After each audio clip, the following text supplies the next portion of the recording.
السلام عليكم ورحمة الله تعالى وبركاته. تحية الإخوان والأخوات داخل وخارج أرض الوطن. السلام عليكم ورحمة الله تعالى وبركاته.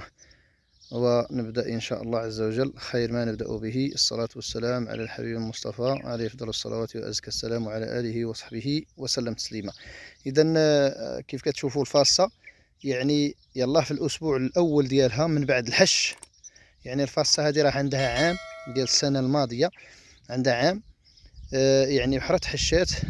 يلاه اسبوع، يلاه السقيه الاولى، يلاه السقيه الاولى. يعني غادي يعني راها مقبله على السقيه الثانيه ان شاء الله. غنشوفوا فين وصلت الفاصه. يعني الفاصه دابا راها تقريبا وصلت لواحد 50 ولا 60 سنتيم، وهي في الاسبوع الاول، هي في الاسبوع الاول ديالها. اذا كي كتلاحظوا شوف شحال شيط هنا، شيطه واحد 10 سنتيم في هذا العود غادي نعبروها ان شاء الله. شوفوا شحال. اذا ها العود اللي شايط، اذا ها شبر، ها جوج، ها ثلاثة. يعني راه تقريبا 3 شبور، نقولوا حنا 50 سنتيم. يعني السقية الأولى وصلت 50 سنتيم. إذا هنا ممكن من بعد دابا درت لها واحد الرشة ديال المبيد الحشري، واحد تقريبا من بعد السقية الأولى، واحد 3 أيام بعد السقية الأولى، مبيد حشري. يعني ضروري ضروري ومؤكد، يعني في الأسبوع الأول واحد الرشة ديال مبيد حشري باش نتفاداو مضاعفات ديال الحشرات اللي كتبيض في الفاصة وكتاكلها وكتقول انت ما كتزادش الفاصة. كنقولوا دائما كنقولوا ما كتزادش الفاصة، وهذا يعني معروف معروف. شوفوا هنايا باش تقولوا هنايا هانت اللي شايط، ها اللي شايط فسميتو كنا عبرنا 50 سنتيم. يعني تقريبا الفاصة راه كامله بحال ما هكذا مشات. اذا اليوم من بعد ما وصلت لنا الفاصة هذا الطول هذا في الاسبوع الاول ديال السقيه الاولى ديال 50 سنتيم. دابا عاد درت لها واحد الرشه ديال لي زونغري، مواد اساسيه للرش ديال التغذيه.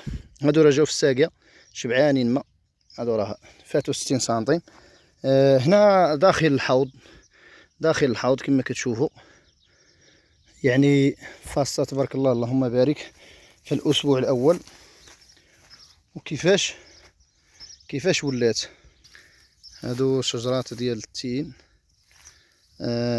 بقات غير صغارات، باقين غير صغار. يلا دايرين فروعه ديالهم اللهم بارك.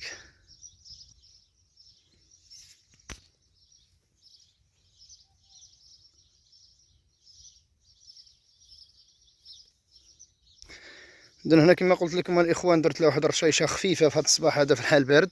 محدو الحال بارد دائما دائما. اؤكد ان المبيد الحشري او الرش بالسماد بالاسمده سواء عضويه او اسمده يعني ديال العناصر اللي كتحتاجها النبته في التغذيه، سواء الاشجار او سواء فاصه او سواء الخضروات او اي شيء من هذا القبيل هذا. يعني خاصها تكون في البروده، في واحد الجو يكون بارد، اما في الصباح واما في المساء. والمبيد الحشري كيتفضل يترش في العشيه الا ما كانش البرد، يترش في العشيه باش كيباتوا الحشرات ساكنين. واكثر ديال الحشرات اللي كيكونوا هابطين للجدر بالنهار في الليل كيطلعوا. يعني يكون الدواء موجود وكاين باقي جديد، كيكون باقي جديد. يعني كتموت لنا حشرات بواحد السهوله ما كتبقاش بتاتا. ها البوطه ديال الدواء اللي ساليت منها عاد دابا ان شاء الله، اللي رشينا بها السماد. وفي خلال هاد اليومين ان شاء الله، خلال هاد اليومين الجايه، شفتوا دابا 50 سنتيم، شفتوا العود هو غادي نخلي العود هنا هذا باش عبرنا، غادي نخليه ان شاء الله هنا. من بعد يومين، اليوم الخميس الجمعه السبت، غنصور لكم فيديو غادي نقول لكم شحال وصلت، غتوصل 80 او 90 سنتيم. يعني هذا اسبوع الاول. يعني غادي نسقي هاد العشيه هذه، غادي نسقي السقيه الثانيه. ومن بعد يومين غادي تشوفوها غادي توصل من 50 او 60 سنتيم، توصل 90 سنتيم او متر. يعني خلال يعني أسبوع، يعني 10 أيام تقريبا أو 8 أيام، 8 أيام 10 أيام لا أكثر. المهم أستودعكم الله الذي لا تضيع ودائعه، وما تنسوناش من الدعاء إن شاء الله، وما تنسوش البارطاج ديال القناة إن شاء الله، باش نستمروا ويكون دائما الجديد ان شاء الله، ونفيدوا ونستافدوا. واللي عنده شي سؤال يحطه، اللي عنده شي سؤال او شي اعتراض مرحبا بالجميع. السلام عليكم.